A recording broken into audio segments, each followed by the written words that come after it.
We're excited to talk about The Hunter's Gambit with author Nicholas McIntire. If you have questions, please post them in the chat and we'll get to them at the end of the program. I'm going to start by introducing Nick. Critically acclaimed author Nicholas McIntire has been writing fantasy since he was 8 years old. The bones of the Archanium Codex were first created when he was 16, and in the past 20 years, he has taken that initially simple idea and crafted it into a fully realized world, finished the sequel, earned 3 degrees in Russian, Eastern European studies, and 2 in nursing, and lived life to its fullest. So welcome. Thank you for being with us. And would you like to start with telling us a little bit about the book and maybe reading a short passage? Sure. So my name is Nicholas McIntire. As you said, I've been writing basically my entire life. I've pretty much always been a fantasy author, and trying to think if there's anything else. Oh, so The Hunter's Gambit is the first part of a fantasy epic called the Archanium Codex. All in all, this is the first in a currently series of 11 novels. It is epic fantasy, so it's a very broad, very big story, but it really centers around 2 primary protagonists, a man named Jonas Belgi, who is a prince, and Alexei Drago, he starts off as your typical, farm boy protagonist, and then eventually grows into something far greater. And really their relationship is the crux on which all the other events in the story turn. Trying to think if I can see here. I had a placeholder and it just fell out. So I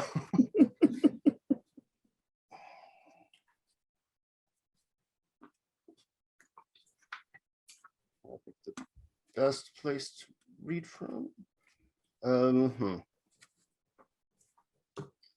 So this is from the beginning, and Alexei starts off being your classic 80s, 90s epic fantasy farm boy. But what I love about all of that is his father is probably one of my favorite characters. So he's not an orphan. He's not, some sad sack. He actually has a great parental figure. And he starts off, literally the first time you meet him, he is hearing voices in his head. And it's not, he's deeply unsettled by that. So this passage actually picks up with his father having noticed that something is not right with his son, and then it goes kind of from there. And his father's name is Henry, by the way. Henry spent the rest of the day watching his son closely. Something was undeniably troubling him, but Alexei decided to open up to him. But until Alexei decided to open up to him, there was nothing he could do. He'll tell you in his own time, Henry, he muttered under his breath. So he waited. Every now and then he would engage his son in conversation, but every time he thought Alexei might be on the verge of telling him something, the conversation fled to some more superficial topic. Did he think it would rain by market day? Who did he think would bring the biggest pig to the harvest festival? Did he think Mother Margareta would come to bless their fields before the first frost? Henry answered each question as though it was the direction he meant to steer the conversation, but refused to allow his frustration to surface. By the end of the evening, he was no closer to understanding his son's troubles than he'd been that morning. Can I keep going? Or is that, I'm not sure exactly how long a short passage is. I think that's probably good. Okay. Just a little teaser, right? Yeah, right. To get people interested, yes. So let's start with my first question. Can you talk about your passion for fantasy writing and what makes it your preference? So this is sort of a 2-part thing. When I started writing when I was a kid, I loved anything magical. I loved mythology, all of that. I thought I wanted to live in those worlds really, really badly. And so I was always just fascinated by this idea that, magic could do all these wondrous magical things. As I started growing up, I began to appreciate it for something very different, which is basically in I would say 99% of fantasy, magic is a stand-in for technology, sort of an allegory for technology, which is why you have cultures that can be, 10,000 years old, and they're all still using medieval technology because they didn't need to create new ways to heal people or blow people up. They have people who do that.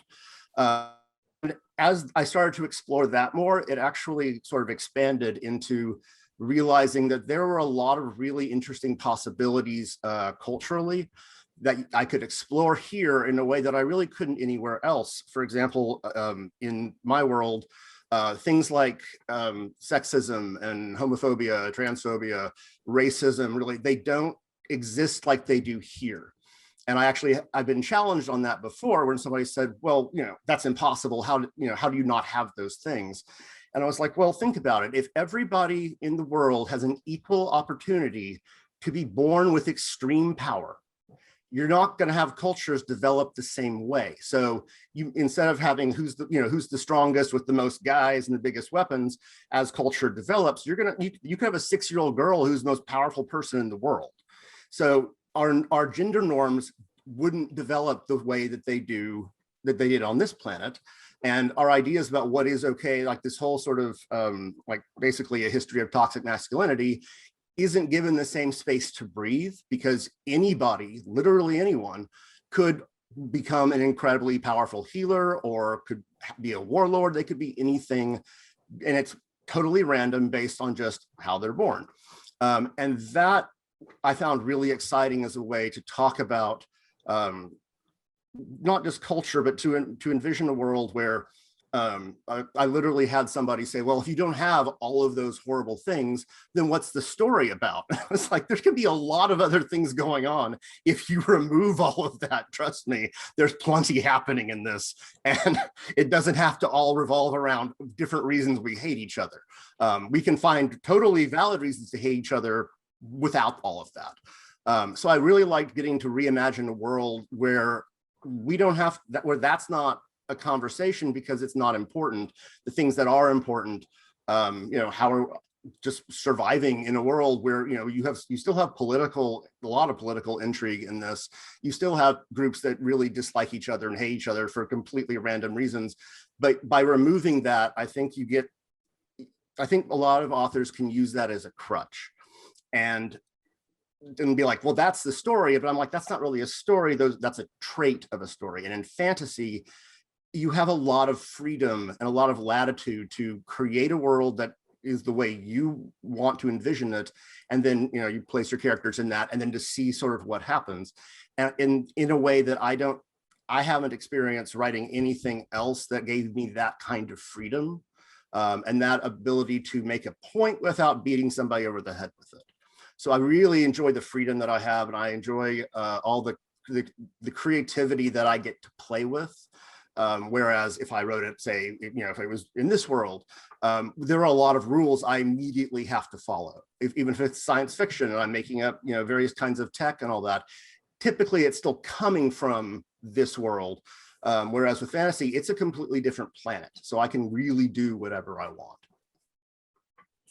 What I like about fantasy is, right, it's what the rules are, whatever you make them to be. It's not, it can be anything. And I think that's one of the really interesting things about fantasy is, in reading it, is trying to figure out what are the rules here, what aren't the rules here, how do things work, right? So that actually leads me into my next question, which is about world building.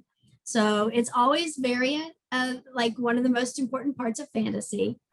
Can you talk about how you made your decisions about how you were going to build your world and choose what are the things that are right and wrong and what aren't them and that sort of stuff? So on a very, very, like to massively simplify it in a way that I think will make sense, I'll build from here, but it all comes from asking questions. So I always start, and I know this is a question later, but like I always start with characters. I'm a very character-driven author because everything else comes from that. So once you have characters, then you can start saying, well, okay, where do these people live? What is it like where they live? How are they treated? And you start asking yourself a lot of questions that come with other questions. And as you do that, it's like, well, okay, does anyone not like them? Where do they live? Why don't they like them? Is it a cultural thing? Is it religious? Like, what is it about these two groups that cause friction? And as you keep building that out, you get a sort of rough sketch of your world. And sometimes you can think you have a spectacular idea and you're like, this is going to be amazing. And you sit down to write it and you're like, that does not work for all kinds of different reasons. It's like, that sounded really cool in my head, but on the page, not so much. And so that at that point, it's not like you have to scrap everything and start over, but you can then start to examine, why didn't that work? What did I not understand that I thought I got?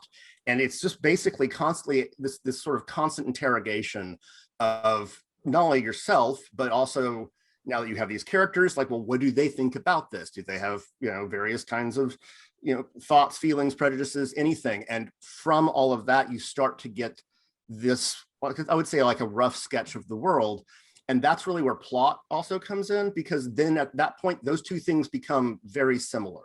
Because as you figure out what's happening to these people, then you find yourself needing new stuff. So it's like, okay, well, this character travels from A to B. It's like, okay, well, are they going through a field? Are there towns and cities and rivers? And as you do that, you start to really, color in the world as it's needed by the plot. And sometimes you create a country and you're like, I have no idea who lives there. We'll figure that out at some point. And as the plot progresses, you're like, oh, okay, cool. That's who lives there. That's why. So it all becomes a sort of gigantic mishmash. And it's really not, it's like having a hypothesis, but it's not until you start writing it that you can really put it into practice. And I with world building too, one of the biggest issues is the issue of restraint. Because you can create a really detailed world, but unless it's important to the plot, we don't need to know how the postal service works. Like, it's just because you created it, that's awesome, but we don't need to know how your cool new irrigation system operates, unless, like I said, it's important to what's going on. It doesn't mean don't create those things, because it's helpful to have all of that knowledge in the back of your head when you're creating, so that you're like, oh, well, I need a way I can get this character to do X.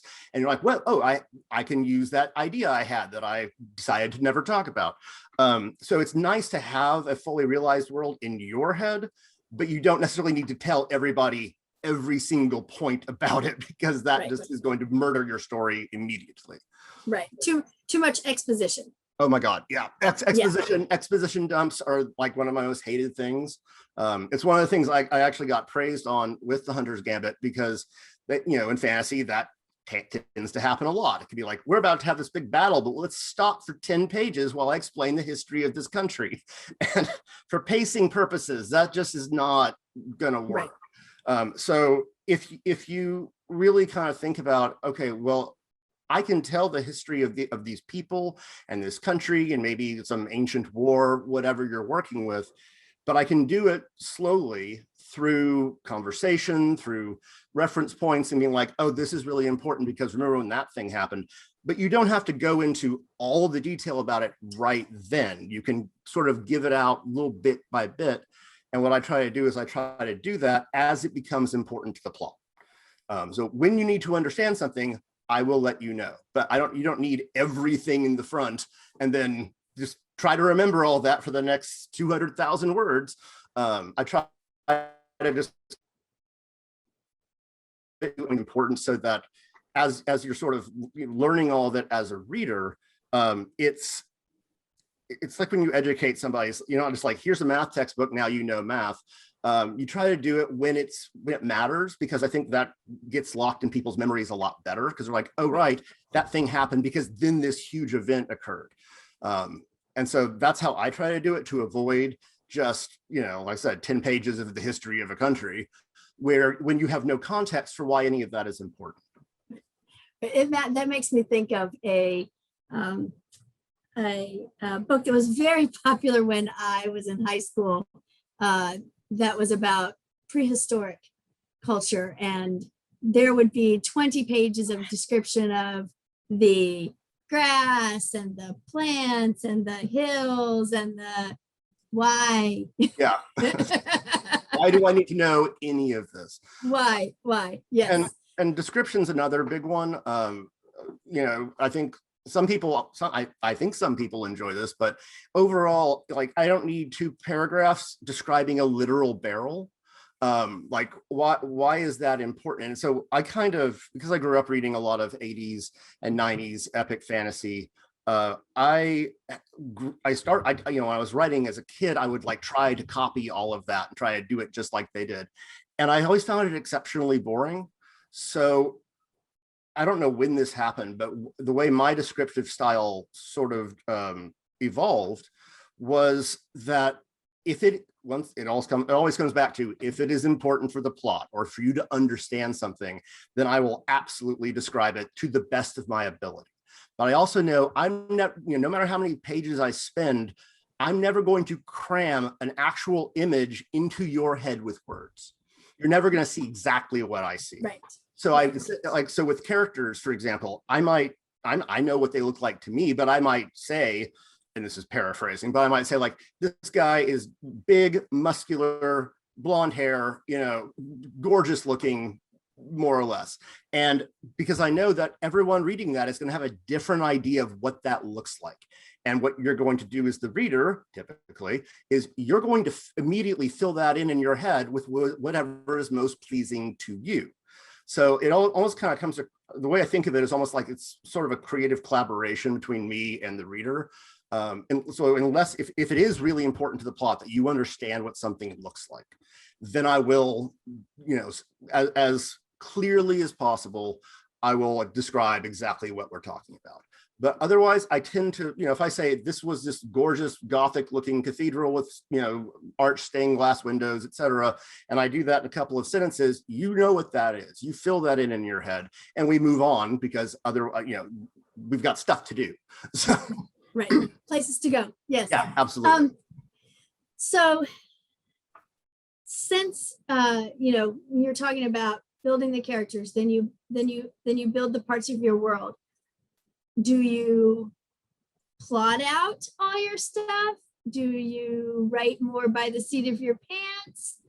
Do you have charts and graphs everywhere so you remember who everybody is?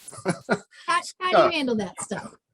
So that has been evolving. Used to be no idea. I would sit down and just start writing. I did the first draft of the Hunter's Gambit was written that way. It ends, to me, it ends in a sort of unusual place, because initially in the first time I was writing when I was 16, it started in what is now probably the beginning of the third act. And then the story went on from there. And then I realized, like, we don't have any context for who these people are, where they came from, why they know each other, why they can do things. So I was just like, well, let's just do a little bit of backstory. And in doing that, I was like, oh, there's an entire book here. So what was my inciting incident at the beginning now becomes the climax at the end. But there's a moment in here where I create one of my favorite things on the planet that I wasn't trying to create. I have this moment where one of the characters takes off his shirt after a big fight, and he has all these strange black writhing markings underneath his skin that he's never seen before. And he sits back and he's just like, what the heck is that? And I sat back and went, I don't know, what is that? Because I had no idea that was going to happen. And then as I kept writing it, I was kind of like, are you going to tell me what this is? And when he finally did, I was 19 at this point. And I was like, oh, that's really cool. I really like that, but I can't take credit for that. So I used to do that like 100%. With the sequel, A Wicked Wind, it started out being written the same kind of way. And then I found I was writing, I have all these notebooks full, like, these moleskins full of notes. And I started kind of coming up with all these different scenes that I liked, but then I was like, well, where do these fit? And so I kind of accidentally went from being going by the seat of my pants into realizing I had actually constructed a loose-ish outline, which I had never done before. And by the end of it, it was probably the most tightly outlined book I'd ever written. And part of that came from, I got an agent right out of school. So this was 2006. And, I was like, oh, cool. I have a big agent in New York. I am set up for life. And in that particular instance, there are some agents who kind of just keep sending things back to you for revision over and over. And we did that for 4 years before I was like, this is not going anywhere. But one of the things I learned from that experience was that I had a lot of scenes when I was just writing by the seat of my pants. I had a lot of scenes that they didn't do anything. I would literally have a thought of like, we haven't checked in with those characters for a while. Why don't we just show them having tea and talking for 5 minutes? And a lot of that stuff got cut because it didn't do anything. It didn't serve a purpose. And so then I started being like, all right, well, everything needs to be there for a reason. If you have a scene, it needs to do basically one of two things: either move the story forward or give you a deeper insight into a character, motivation, whatever. But it has to have a job. It can't just be, we decided to sit around and talk about how hot that guy is for a while. Like, unless that's important to what we're doing. Right. Why are you doing that? Why are we doing that? And the reader will ask you the same question. So at that point, I'm kind of a hybrid now. I create a vague outline, and the way I sort of approach it now is I'm like, okay, because I've seen people who have like detailed spreadsheets and all this kind of stuff. I can't do that. It's part of it's because I find that exceptionally boring. One of the reasons I started writing was to entertain myself. When my rules was like, if I am bored with what is happening, why would anyone be excited to read what I'm talking about right now? If I'm bored, why would you be entertained? So if that's kind of my golden rule, I guess. So what I'll do is I'll come up with a web work of these various things need to happen. But I don't tell my characters, I guess, I don't say like, it has to happen this way unless it's very, very important. I'll just say, the scene needs to start with, where we are now. And by the end of it, we need to be here, go. One of my favorite scenes that I wrote for the second book is based on that. I mean, it turned into what I would consider, it's probably the funniest scene in the book. It's also one of the most messed up, because I just let these characters loose. And I just said, this girl needs to be scared, basically. So she goes back to her people and tells a really scary story.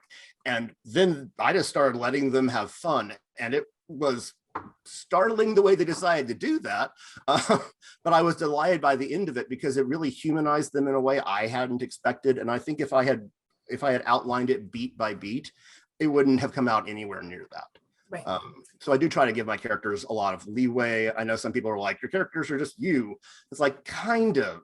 Like, I know we're all different. We all view that differently, but I'm like, sort of, because sometimes characters just decide to like grab the wheel and just like, we're going over here now, with at least the way that I write. And that's usually when I get excited because I'm like, oh, this is going to be way better than whatever I came up with. So I'm kind of in transition. I don't think I'll ever be 100% an outliner, like hardcore. I probably won't go all the way back to just making it up on the fly either. And to sort of finish this thought, it really depends on where you want to pour all of your work. If you fly by the seat of your pants and you just write it from start to finish, then you're going to spend a lot of time in editing, getting rid of stuff, writing new stuff, just making so it all makes sense. If you do nothing but outlining, you're going to spend all of your time in the beginning before you write a word. And then at that point, for the writers who can do this, you're just filling in these ideas with more description and dialogue. I think most authors, and this is a generalization, but like I think most of us fall somewhere in between. It's a spectrum. It's not you're one or the other. And I think a lot of us fall somewhere in the middle. Yes. I've heard some crazy ones. I know a YA writer who writes her first draft and then deletes it, like off the computer. Mm-hmm. And then, I know authors who literally have boards and sticky notes and everything. Yes. So I always find it's an interesting process. I think it's interesting. Oh, yeah. So you said you think there's going to be 11 books. Do you have a plan for how the books are going to go? Or is that also kind of how it happens is how it happens? So in very broad strokes, it used to be 10, by the way, and then I'm halfway through writing the third one now. And I realized that all of the things that I was trying to cram into one book, I couldn't do any of them justice. And so I actually had decided, I just need to split this into 2. So it was 10, now it's 11. I know what happens in every single one of them.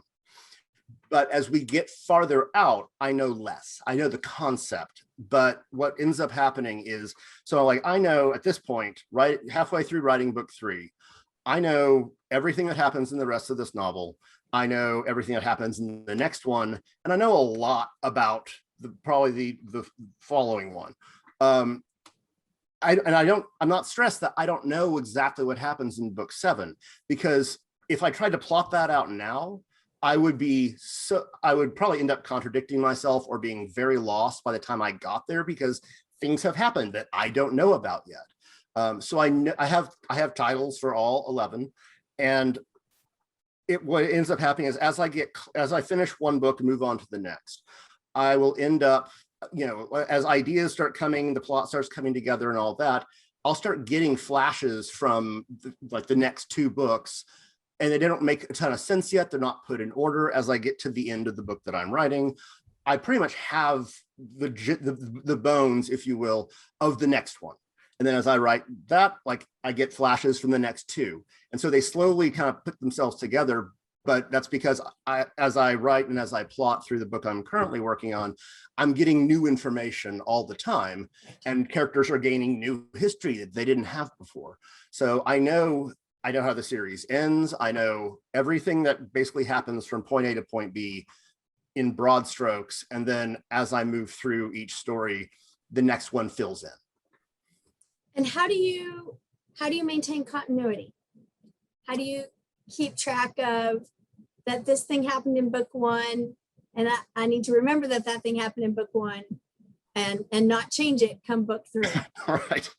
So that's something that so the second book, A Wicked Wind, is at the very, very last stage of editing. It's about to be sent off for trade reviews like Kirkus, people like that. When that is sent off, I have a whole bunch, I can show you one.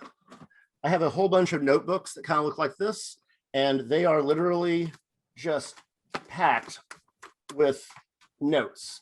None of these notes are linear. None of them make any sense in a timeline. And so what I will do at that point is I'm kind of going to put the brakes on creating new stuff, and I'm going to work on codifying everything together. There was actually a moment where I was reading a note that I'd written 2 years ago about something that happens in the 5th book. And it said, oh, character X is going to do that. And I was like, oh, that's going to be hard because he's dead. It wasn't super important, so it was easy to cover up. But I was like, oh, yeah, he's very dead. He's not going to be able to help you with that problem.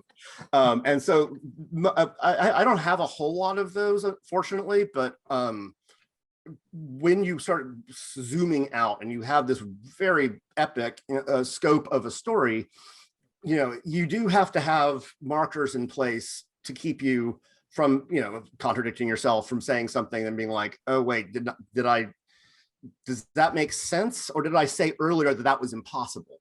And so I'm going to take, I have, of that notebook, I probably have 6 of them that are full, and they're all handwritten. They're all going to be digitized so they can be searched and then put into order. I have a program called Campfire that is specifically designed to do that.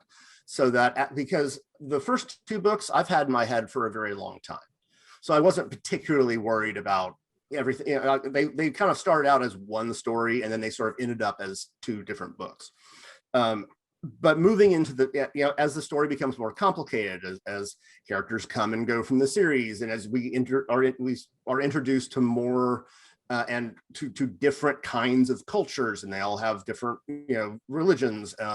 One of the things I love about the Arcanium as a magic system, for example, is that it is purely sociocultural. Every different culture and group and religion uses the same basic source completely differently and in ways that are in line with their beliefs and their practices and things like that. So I love that, whoever you're talking to, wherever they're from, you're all using the same magic source, but you're probably going to use it in very different ways for very different purposes. So I've always loved that kind of concept. And as we learn more and more, and the world sort of expands because it sort of zooms out with each book, everything obviously becomes infinitely more complicated. And this is a good point for me to be like, okay, before we go any further and make this any more confusing, I need to make this all into, I need to take all of my notes and consolidate everything together so that I can easily find what I need. Because I'll write a 10-page note by hand, and it will start off being about book 2, but then it will jump to book 5, and then book 7, and then book 9, and then book 10. And that's one note. So I have to start it doesn't happen often, but when that does happen, it's like, okay, that's that entire plot thread throughout the series. And I need to stop and to get a sense of how to put all that together into like a basic timeline so that I think it would make my job a lot easier, frankly. Some people call this like a series Bible. So with each group, culture, religion, etc., like their hierarchies and who's played important roles and who's alive and who's not, and all the have there been any significant changes throughout the story? Where did they happen? All that kind of organization, which is not my strong suit, but I'm going to have to stop and finally be like, making all this up is really fun, but at some point you have to actually stop and be like, I need to be a little bit more organized about that. Right. You got to kind of gather it all together and get your plan. So the moment this goes off, that's what's going to happen next, honestly. So this book has a large character base. Are there any that you love more than others? Oh yeah, absolutely. I don't know that I have any that I hate, but because of how all this came together, so my two protagonists, Jonas and Alexei, they really kind of took full form when I was probably between 18, 19. And I actually wrote an article on my website recently about this concept, which is called a self-insert, which is where authors take either people they know or themselves and put them into their stories. And this is typically not considered a good idea because typically your idea of yourself, especially in a fantasy setting, is going to be that you are just this spectacular, amazing human being. And oh my God, you're the most powerful person on the planet.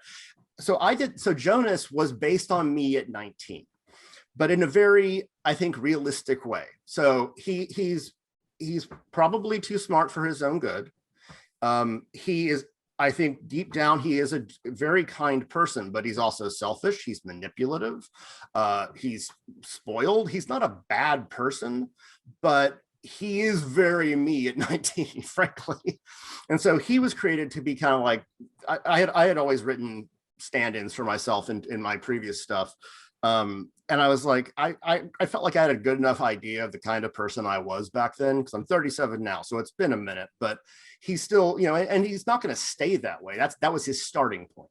Whereas with Alexei started off being the person that I wished that I was. And then he's very much evolved since then. And I always say that, you create these characters you just adore, and then them for a decade because you put them through all these terrifying things, but through doing that they grow and they change and they become other people. And while those are their starting points, that is not where they are headed for the rest of the series, of course, because everyone has an arc and all that, but also they're going to go through quite a bit of change, not only as individuals but as a couple. I know from having been in relationships that you can start off thinking, oh, I'm a white knight, I'm going to be the best person ever, but since we're human, we go through periods where we deal with things like depression and anxiety or whatever. But if you're in a balanced, let's say, relationship, down, the one usually picks up the slack, and that goes back and forth over and over and over throughout the course of a long relationship. And so they very much do that throughout the course of this series. One of my other absolute favorites is a character named Dariel. She's what I call a chaos agent. And you see, this is not a new concept, but it's where you have a character who can show up basically at any point and completely change the trajectory of what's happening. Either she has a piece of information, or she just says the right thing to the right person or whatever, and all of a sudden you thought we were moving in direction A and now we're going way over here. She's not completely, I wouldn't say she's completely sane, but every time she shows up, I'm excited because I don't know what she's going to do. And every time I'm usually delighted by whatever it is, even if it's really bad for my, for my main characters. And the last one is the queen of the nation that the story starts in. Her name's Andariana, and she is a very broken person.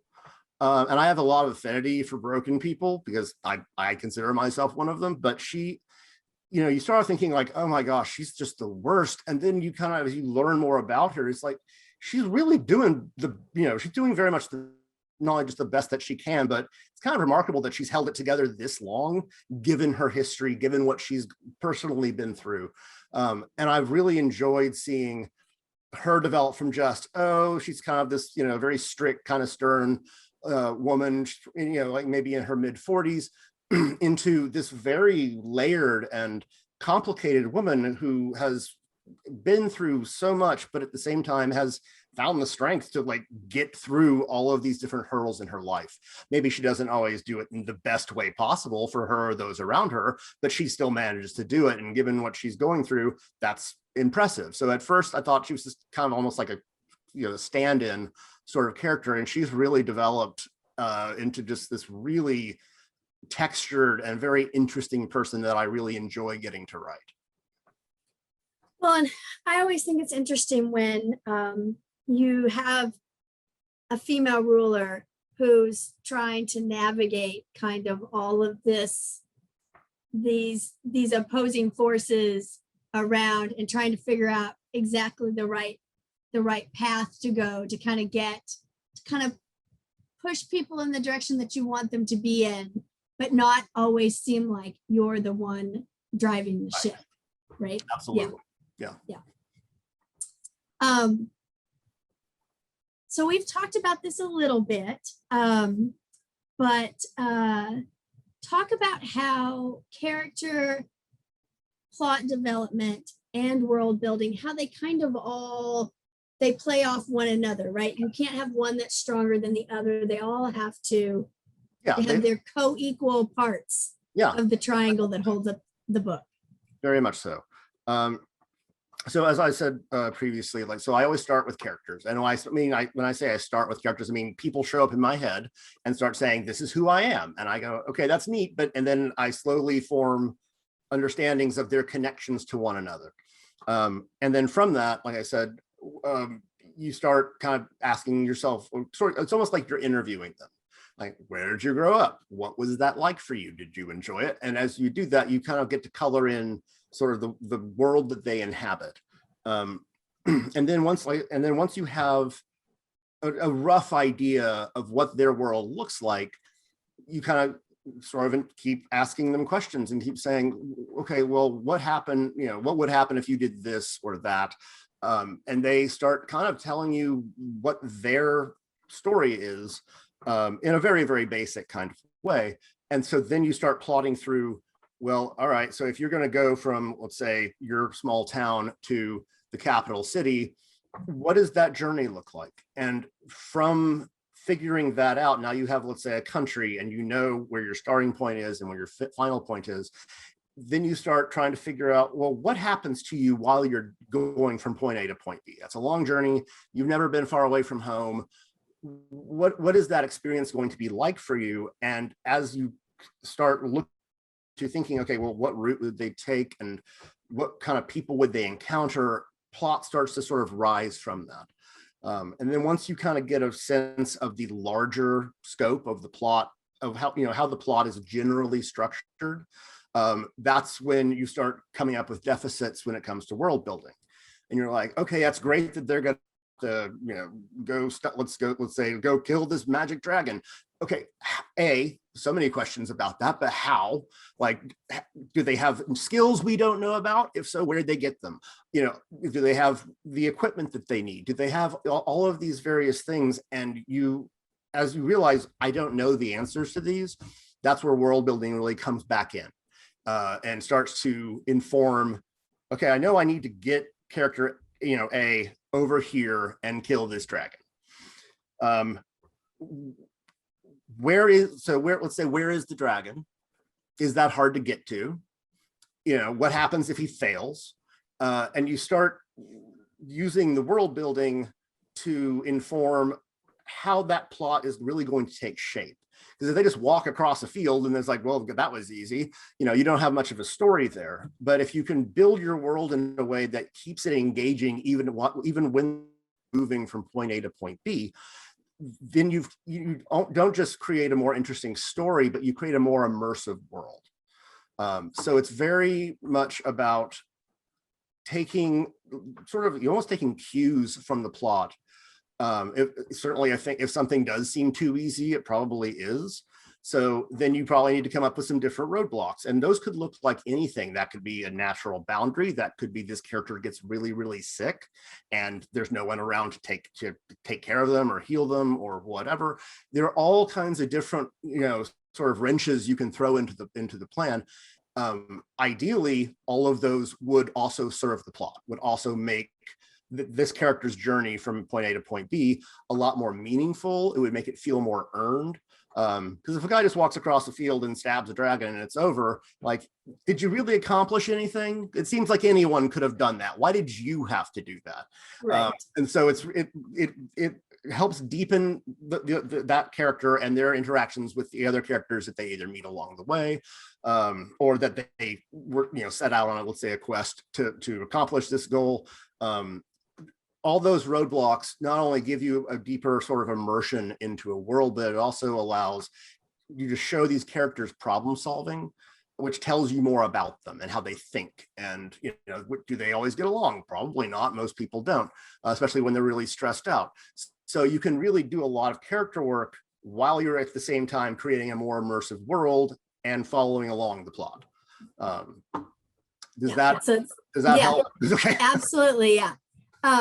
So we're getting close to about 15 minutes left, and we got a couple of audience questions that I want to get to, but so I'm going to give you my last question. Book 2. Mm-hmm. So is it my understanding that it's already out? It's soon to be out. And can you give us any teasers? Yeah. Okay. So it's soon to be out. It's going for trade review in probably, let's say, about a week. I have like 2 tiny housekeeping things to do. It's going to go through one last read through, and then it goes out to everybody. From that point, it's about it to get one of those reviews back, like from Kirkus or from Indie Reader or any of those places. They usually ask for a 4 to 6 week window before, and so you always have to set your publication date after that, because typically no one's going to review a book that's already out. So the moment I send those off, I will have a publication date that will be roughly 4 to 6 weeks after that.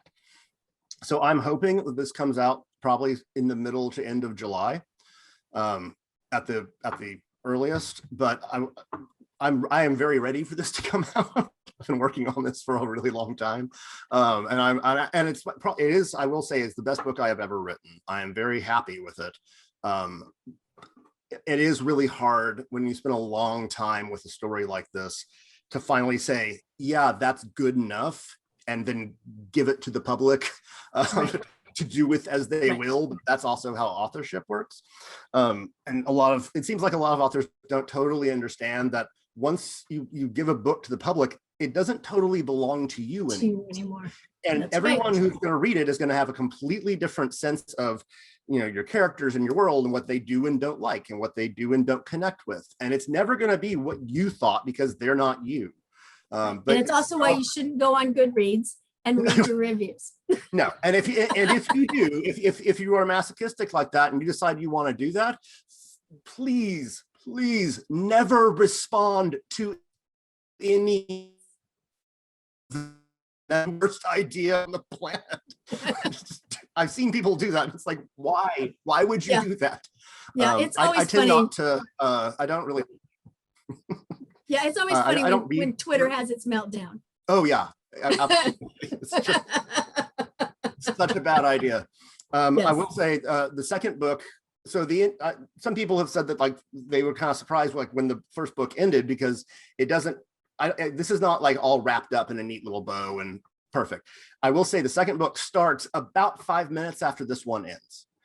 It is not 6 months later, because that would be insane to do that given how this novel concludes.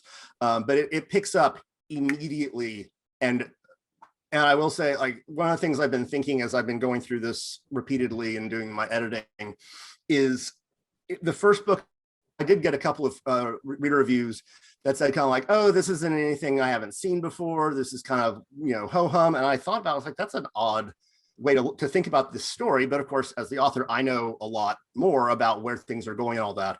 And so one of my thoughts was, I can see if you read The Hunter's Gambit and you think, oh, I've figured out the rest of the series, I know everything that's going to happen. And what happens in book 2 should prove, I'm pretty sure, everybody wrong. Because if you think you know exactly where this is going, you are deeply incorrect. That is a great teaser. All right, so let's ask a couple audience questions. All right, in the era of shorter books, why do you write such big epic ones? So there are a couple of answers to that. I was actually told by some other like indie fantasy people that are like, well, in this era, what you're supposed to do is finish your entire series and then release it in like tiny little chunks on Amazon, like one a month. And for me, the whole point of an epic story is that this is a world you can get lost in.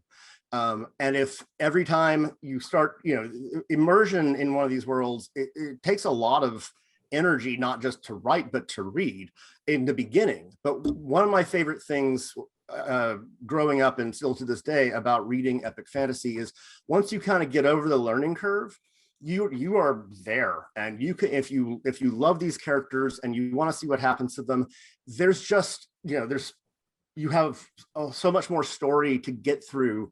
And then when you get to sequels, you can just pick one up, and then you've got, I don't know, a couple days, a week to just re-immerse yourself with these people and see where they go next.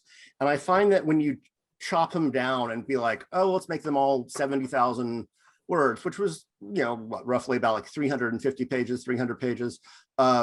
If that's like the lowest threshold for how long a novel is. When you do that, you sort of, and you break the story into all these little pieces, you lose that ability, that full sort of immersion into who these characters are, what they're going through, what is happening in this world. It creates a sort of staccato effect.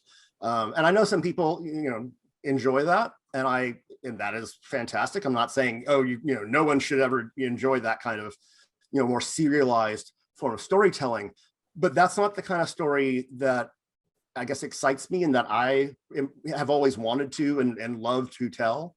I don't think you can, when you're talking about epic fantasy specifically, the kinds of character arcs and the way that you're showing growth in all of these different people and braiding together all of these seemingly disparate storylines so that they all kind of cohere and make sense.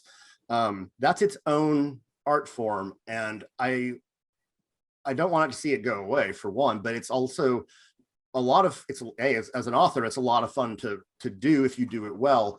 And as a reader, I love seeing how all of these, different threads can cross over and influence each other. And if you try to do that in a short form, you're basically just going to end up confusing a lot of people or frustrating them, because you get to a point and then it's like, oh, things are about to, happen and be really cool. But it's like, well, in the next book, because this one's over. So I like being able to do that. Like there's a definite point where I could cut The Hunter's Gambit into 2 books. And I considered doing that. I really did. And then I had this thought of like, but the best stuff happens in the second half, because everything before it is, of course, building to that. So you lose the ability to really build to a satisfying conclusion, to really see these moments and these characters you really just met, but now that you are invested in. So I really a longer form of storytelling, because you can create a different experience. Well, I also grew up writing fantasy in the 80s. And so I read the very first Game of Thrones books the year it was published. Wow. And all the people who complain about the fact that he hasn't written another book, try waiting 20 years. Yeah, but I read Dance with Dragons, it was like 10 or 11 years ago, and I was like, that's the first book was published in like 92. Yeah.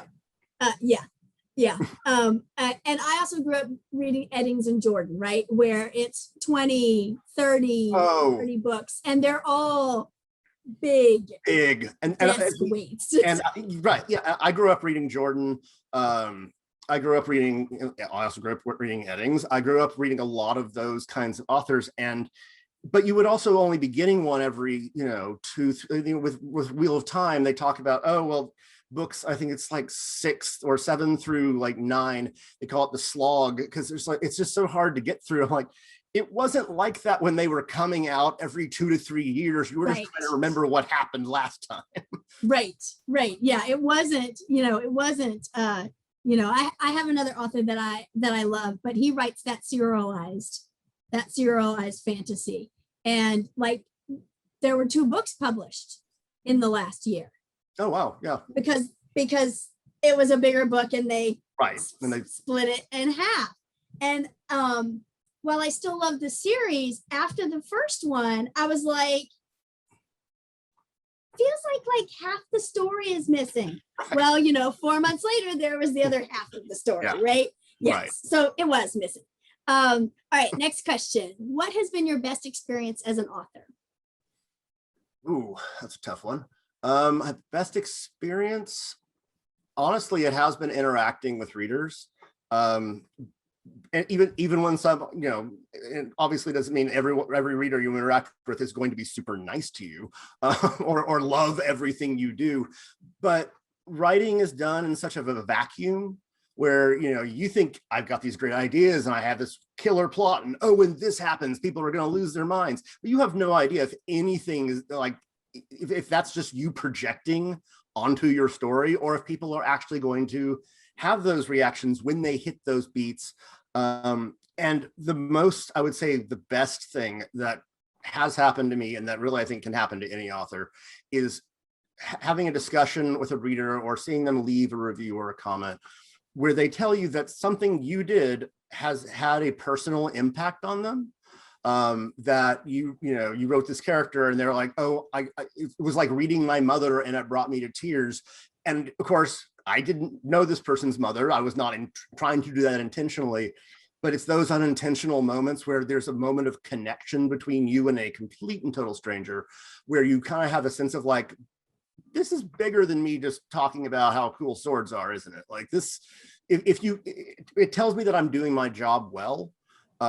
Because as a character-driven author, for people to connect with these characters, and not necessarily always in the same way that I do, of course, but seeing them, connect with them, sometimes getting angry at them when they do stupid things, like that is probably the most rewarding thing of the entire experience. I absolutely love when I find that, this silly little, fantasy epic had a deeper emotional impact and made somebody feel something, because that tells me like, okay, this is bigger than me, even if in a small way. Like this had an impact beyond myself. That's always my favorite. All right, last question. Okay. What advice would you give to an aspiring young author? So depending on how young we're talking, but the general advice is the same. Think about why, or the kinds of stories you love to tell. You don't have to figure out why you love them immediately, but the most important thing you can do, especially if you are young, is to write. That's the only way you really get better at this. I wrote, before this book came out, I wrote probably, 8 or 9 novels. And at first, trying to be like another author, me trying to be as good as somebody. So the first is you have to write a lot. And if that I do, I mean, and that should be fun. Like if you're young and you're aspiring to be an author, don't take it so seriously that you can't have any fun with it. Because everything you write, every little bit you create, you're going to learn something from. When I was a lot younger, I would write things that I look back and I'm like, wow, I was just I didn't care about any of these things that people can consider rules today because I didn't know they were rules. And I got some of those things out of my system that now I look back on and I'm like, oh, that was kind of cringeworthy. But no one was reading it. It was just me in my room, like writing out these stories about, xenophobic little magical animals who took over every country that wasn't ruled by their friends. And I wrote like 17 little stories about that. No one has ever read them, but I learned a lot from doing that. So that's number one, is write a lot and write a lot of different things. Try out different styles. You're not just, I love fantasy, but I have written, contemporary sort of young adult. I've written poetry all my life. I've written songs. I used to try my hand at everything just to see what would happen, just to have fun with it and see, or I'd read something and be like, I wonder if I can do that. And then I try to see if I could write in that style. And that leads into the second piece of advice, which is read. You have got to read a lot too, and because that will help kind of tell you where where your tastes lie, the directions you want to go in, what you do and don't like. I would find myself reading epic fantasy, for example, and I would think, I'd be like, oh, well, I see where this is going. They're going to have these characters do X, and then they would take them in a totally different direction. And I would be like, well, but that's the wrong way to do that. And so then I would go into my story and I would be like, okay, I'm going to do this properly. And I would have them go in the direction that I thought that these other people should have gone. So by reading other people's things, it's not so much that you're getting new ideas from copying that author, you're also training sort of your artistic ear towards what you like and how that is different from what, how other people see the world and how they convey that through writing. So it's really that combination of read and write, which I know sounds extremely basic, but doing that intentionally, because I when I was 8 and I started writing, I started because I was at a bookstore. My parents took me to the bookstore all the time, and I kept looking for a certain kind of book, but I could never find it because it hadn't been written. And I was very specific. I'm like, I want tiny like Redwall-esque, mice and voles and things, but they all need to have magic. And I kept finding something, but never anything exactly like it. And finally, this voice in my brain was like, if you're going to be that picky, then just write it yourself. And so that's when I started being like, okay, well, I guess I will. And from that point on, I was like, I was writing with the intent that everything I wrote was going to get published. That did not happen for a very long time, but I always thought of it. I always took that part of it very seriously. So it was never like, oh, this is just a fun hobby, even when other people would tell me, oh, that's cute. Like, it's like, you don't understand. Like, this is, I am taking this part very seriously, even if I'm the only one who sees it that way. So I say, like, I started writing with, professional intent when I was 8, because that's what I thought I was doing. The wonderful delusions of childhood. But having that kind of as a goal gave me a direction. It gave me a path that I could understand. Publishing is very different than it was when I was 8, because back then you couldn't be an indie author. It was called Vanity Press, and it was very much looked down upon. Now you can, I'm very glad that that wasn't the case when I was a kid, because I probably would have published a lot of things that I would have regretted. But you really learn a lot from reading people you admire and picking apart their writing, being like, I really like when they do this and they use this kind of metaphor or whatever, but I hate when they have this, these characters, when you have a bunch of female characters who are all really cool because they act just like men, and you're like, that's really gross. I don't enjoy that. It helps shape and kind of refine your sensibilities, the kinds of stories you want to tell, and the things you want to emulate, and the things you want to avoid. Well, thank that you. All sense? Yeah. Okay. So thank you so much for joining us. And I also want to thank all of our attendees for joining us. If you would like to purchase a copy of the book, they are available at the Dock, which is one of Fort Worth's independent bookstores. This is their contact information. And we also have, let's see if I can get this to advance. We also have several other author visits coming up over the summer, and you can find those by going to our website, fortworthlibrary.org. If you click on the search all programs button underneath the calendar at the top, there is a link to author visits and book signings. And when you click that link, it gives you all the authors that are coming to visit, and we're constantly updating those. So thank you, Nick, for joining us. This was a great evening, and thank you for the conversation. And I hope everyone else has a wonderful evening. Thank you. Thank you all.